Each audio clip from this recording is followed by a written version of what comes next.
Hi, thanks for tuning in to this episode, I guess, of my gospel study. Today I'm looking at a passage in Matthew chapter 10 where Jesus is encouraging his disciples, um, even though he describes some kind of scary or undesirable outcomes. He is actually he's preparing them for when they will face these things, they're going to suffer. And he's explaining um, it's. Um, it's to your credit that you are going to experience things that are similar to what I'm experiencing, and that even when you have to endure them, you can take heart knowing that God the Father is going to look favorably on your suffering when you are doing His will. Um, There are some confusing parts in this passage. There are also some misused parts, like when Jesus tells them, "Anyone who denies me before men, I will deny him before the Father." And you constantly see that in, um, viral social media posts where you're being coerced into sharing something because somehow you would be denying Jesus if you didn't.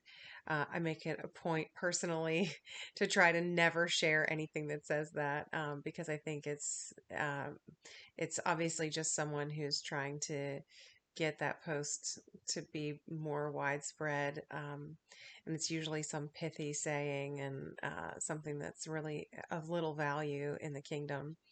But anyway, I digress. Um, it's a long passage and a long commentary. There are a couple of things that I hope are illuminating in the post. One thing I found interesting, which isn't necessarily critical to your understanding of it, but that Jesus may have been making a play on words with the reference to Beelzebub.